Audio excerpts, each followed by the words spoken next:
Welcome to real trading skills YouTube channel. जी हाँ दोस्तों, जहाँ हम लोग ट्रेडिंग को टिप्स नहीं बल्कि स्किल के थ्रू सीखते हैं। दोस्तों मैं आपका दोस्त देव मौर्य और आज हम सीखने वाले हैं कि ऑप्शन ट्रेडिंग में हम स्ट्राइक प्राइस कौन सा सेलेक्ट करें। बहुत सारे लोगों को स्ट्राइक प्राइस सिलेक्शन में ही समस्या होती है, प्रॉब्लम्स होती है और वो कहीं ना कहीं वो स्ट्राइक प्राइस सेलेक्ट ही नहीं सही कर पाते हैं, जिस वजह से उनका सही डायरेक्शन में ट्रेड लेते हैं तो भी लॉस होता है। मार्केट उनके ही डायरेक्शन में जाती है तो भी लॉस होता है।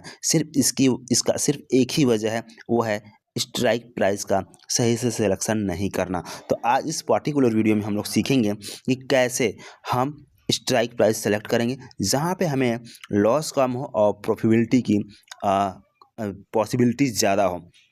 सब कुछ आज इसकी वीडियो में डिटेल में जानेंगे और एक बच्चा भी होगा ना, वो समझ जाएगा कि कैसे स्ट्राइक प्राइस को सेलेक्ट करना है। और दोस्तों एक चीज़ बता दें कि जो स्ट्राइक प्राइस सिलेक्शन करते हैं उसके पीछे का मैं रीज़न भी बताऊंगा कि आपको आउट ऑफ द मनी क्यों नहीं करना चाहिए, इन द मनी क्यों करना चाहिए या एट द मनी क्यों नहीं करना चाहिए, विथ रीज़न भी आपको मैं सारी चीज़ क्लियर करूँगा। तो चलिए बिना देर के शुरू करते हैं। और शुरू करने से पहले वीडियो को देख रहे हैं तो वीडियो कर लाइक, और चैनल पहली बार आए हैं तो चैनल कर दिए सब्सक्राइब, ताकि आने वाले समय में आपसे कोई भी जानकारी मिस न हो जाए।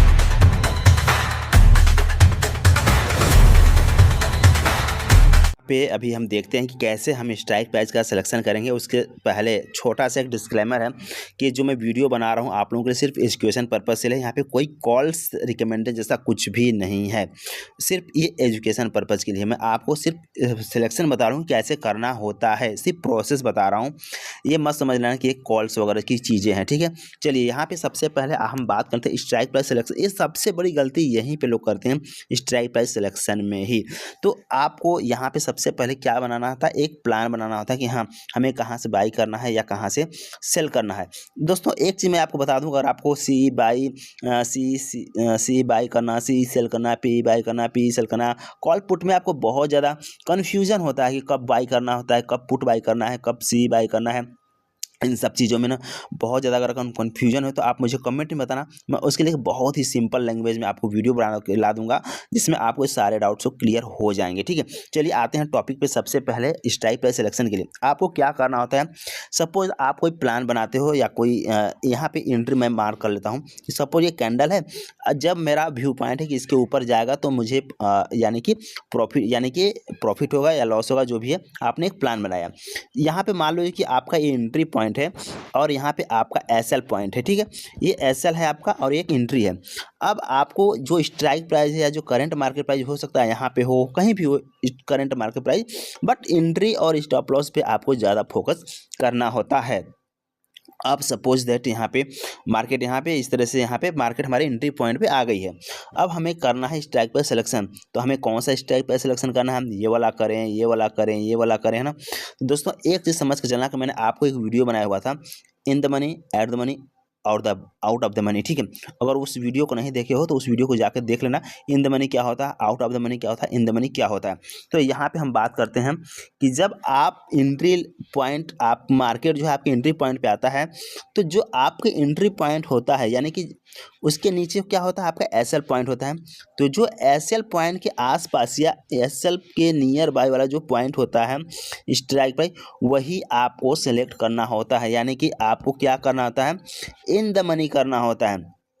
अगर आप इन द मनी नहीं करोगे, अगर आप आउट ऑफ द, देखो इन द मनी क्या होता है, थोड़ा महंगा होता है, ठीक है, ये महंगा होता है। और आउट ऑफ द मनी क्या होता है, ये सस्ता होता है। और बहुत से लोग यही गलती करते हैं कि 2-4-5 हज़ार लेके आते हैं और सस्ता वाला आउट ऑफ द मनी लेके बैठ जाते हैं, और वो टाइम डीके की वजह से उनका क्या होता है, वो लॉस हो जाता है। तो दोस्तों ये चीज़ समझना बहुत ज़रूरी है, ये टाइम डीके क्यों होता है, ये टाइम डीके कैसे हम इसका लाभ ले सकते हैं, इसके बारे में तो हम बात ही करेंगे। बट इससे आप कैसे बच पाओगे, टाइम डीके सबसे बड़ा खतरनाक है, सबसे बड़ा डेंजर है ये ऑप्शन बायर के लिए, ठीक है। तो हमें हमेशा ध्यान रखना चाहिए कि हमें out of the money by नहीं करना चाहिए, हमें इन द मनी बाई करना चाहिए। क्यों हमें out of the money by नहीं करना चाहिए, क्यों हमें इन द मनी करना चाहिए, इसके पीछे रीज़न है कि टाइम। क्योंकि इन द मनी में जो आपका इन द मनी है, इसमें आपका टाइम डिके स्लो होता है, यानी कि इसमें आपका ये जो इन द मनी होता है वो दो चीज़ों से मिलकर बना होता है। अभी हम बात करेंगे स्ट्राइक प्राइस सिलेक्शन वाले में, अभी आपको मैं समझा लेता हूँ यहाँ पे। तो इसमें दो चीज़ होता है, टाइम और इंट्रिंसिक वैल्यू होता है, और इसमें सिर्फ टाइम होता है। तो टाइम फास्ट डीके होता है। अगर आप कहीं और एक्सपायरी वगैरह पे आउट ऑफ द मनी लेके बैठ जाते हो तो उसमें आपको ज़्यादा लॉसेस होते हैं, और बहुत ज़्यादा लोग यही गलती करते हैं, मार्केट में ऑप्शन ट्रेडिंग करने आते हैं और वो आउट ऑफ द मनी लेके बैठते हैं, और वो सोचते हैं कि जो 2 का हम 4 बना लेंगे, 4 का 8 बना लेंगे, इस तरह की, और वो क्या होता है मैक्सिमम टाइम फेल होता है और वो लॉसेस ही होते हैं। तो आपको आज से क्या करना है, आपको आउट ऑफ द मनी भूल के भी बाय नहीं करना है, आपको हमेशा इन द मनी ही बाय करना है। चलिए हम यहाँ पे स्ट्राइक पे सिलेक्शन वाले में देख लेते हैं।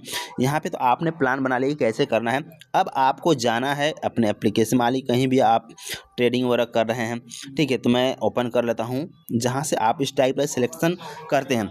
मैंने यहाँ पे एक चार्ट ओपन कर लिया है, यहाँ पे हमने एक चार्ट ओपन कर लिया है, ठीक है। अब यहाँ पे सपोज दैट की प्राइस चल रहा है, अब यहाँ पे सपोज ये करंट मार्केट प्राइस होता है, ठीक है, ये करंट मार्केट प्राइस है। तो अब ये ऐड द मनी होता है।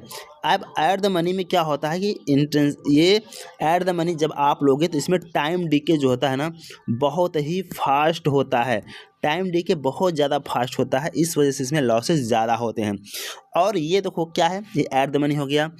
अब सीई अगर बाई करना चाहते हो ना, तो अब ये इन the money, in the money, in the money, आप जितना ज़्यादा इन द मनी आप बाई करोगे, आपका स्ट्राइक प्राइस ये है आपका, ठीक है, स्ट्राइक प्राइस ये आपका प्रीमियम है, ठीक है। अब आप जो स्ट्राइक प्राइस सिलेक्शन करते हो इसमें दो चीज़ें होती है।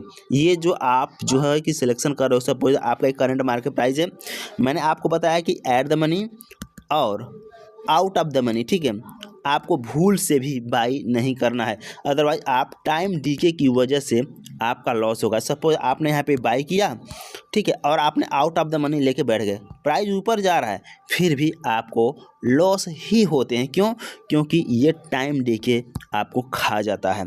तो यहाँ पे आपको क्या करना है, यहाँ पे आपको करना यही है कि जब जो प्राइस चला होता आपको इन द मनी बाय करना है। जैसे 950 है तो 950 के नीचे क्या आता है, 900 आता है, 900 के नीचे क्या है, 850 है, 850 के नीचे क्या है, 800 है।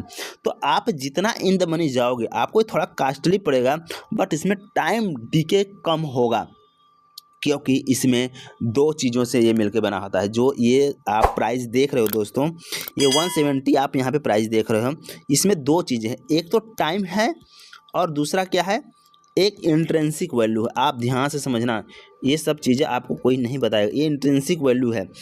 अब ये अब जैसे कि अब ये आपका जो 25,950 है ना, ये 25,950 आप ये समझ के चलना कि जो 25,950 वाली जो चीज़ें हैं आप वो 25,900 में बाई करना चाहते हैं, यानी कर सकते हैं।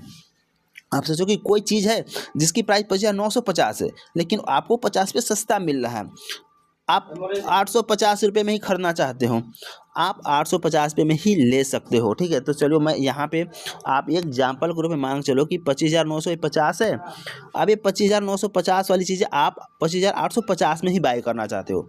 तो अब इसमें दो चीज़ें हैं, एक तो टाइम है और एक इंट्रिंसिक वैल्यू है, ठीक है। तो जिसमें अब इसमें क्या होगा कि 25,950 वाली चीज़ें 850 में खरीद, यानी कि आपको 100 रुपये यहाँ पे ही बेनिफिट हो जा रहा है। यानी कि ये जो 200 रुपया ये है ना, ये 200 रुपया, इसमें 100 रुपया क्या हो गया, आपका इंट्रिंसिक वैल्यू हो गया, ठीक है, और 100 रुपया क्या हो गया, आपका टाइम वैल्यू हो गया। ये 100 रुपये आपका हर हाल में आपका बच जाएगा पैसा, ये टाइम डीके की वजह से आपका लॉस होता है। तो इसमें क्या होगा, टाइम डीके की वजह से इसमें आपको ज़्यादा लॉस नहीं होगा। लेकिन यहाँ पे ऐड द मनी जो यहाँ पे ऑप्शन है, इसमें सिर्फ टाइम वैल्यू है, इसमें कोई इंट्रिंसिक वैल्यू नहीं है, सिर्फ टाइम वैल्यू है, और टाइम के साथ साथ आपका पैसा गलते चला जाता है। इस वजह से आपको जब भी ऑप्शन बाय कर रहे हो आपको add the money out of the money नहीं करना है, हमेशा आपको इन द मनी ही करना चाहिए। ये होता है प्रोसेस, आपको थोड़ा महंगा पड़ेगा, कोई बात नहीं, चलेगा, बट आपका पैसा समय के साथ गलेगा नहीं, समय के साथ पैसा आपका गलेगा नहीं, ये चीज़ समझ के चलना। दोस्तों, बस आज की वीडियो में इतना आपको बताना था कि कैसे आप स्ट्राइक प्राइस सिलेक्शन आप कर सकते हो। तो जब भी आप यहाँ पे प्लान करोगे, यहाँ पे एंट्री, यहाँ पे एसएल है आपका, ठीक है, यहाँ पे एंट्री है आपका, यहाँ पे एसएल है, तो जो एसएल पॉइंट होगा उसके नीचे की स्ट्राइक प्राइस। तो अब स्ट्राइक पे जैसे आपको 900 चला है, तो आप 25,900 यहाँ पे चल रहा है ना, तो आप 25,900 या 850 कर लो, या 25,000, हाँ 850 कर लो, या 25,800 कर लो, है ना। ये नीचे, ये स्टॉप लॉस पॉइंट के नीचे वाला स्ट्राइक प्राइस सिलेक्शन करो, आपके लिए फ़ायदेमंद रहेगा। ये रहता है। हाँ, अगर आप एक्सपायरी वगैरह आप और भी चीज़ें करना चाहते हो, और आउट ऑफ द मनी कब सेलेक्ट करना चाहिए, ये सब चीज़ें हम बाद में और भी डिटेल में चर्चा करेंगे। टाइम डीके का हम लोग बेनिफिट कैसे लेंगे आगे चलकर, वो भी मैं आप लोगों के साथ आगे शेयर करूंगा। बस आज की वीडियो में इतना है दोस्तों। स्ट्राइक प्राइस सिलेक्शन में अगर आपको कोई कन्फ्यूजन है, कोई दिक्कत हो, तो आप मुझे कमेंट में आकर बताइएगा, मैं आप लोगों को और भी डिटेल में इसकी वीडियो लेके आ जाऊँगा। बस आज की वीडियो में इतना ही दोस्तों, मिलते हैं नेक्स्ट वीडियो में। Till that bye bye, thank you, all the best.